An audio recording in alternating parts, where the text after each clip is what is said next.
The Ujet can be folded for easy transport and storage. It's a quick and easy process. First, remove the battery before folding the scooter. To fold the scooter, make sure that the kickstand is leaning on the ground and press the lever on the left footrest. Turn the handlebar until it's in line with the rear wheel of the scooter and push the front wheel against the rear, inserting the front axis in the lock until you hear a click. You can use the handlebar on the front to roll the scooter when it's folded. To unfold it, you use your foot and press the lever on the rear. Turn the handlebar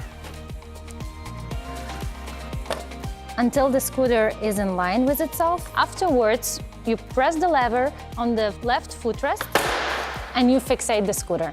To install the battery, simply place it on the frame, starting from the lower part.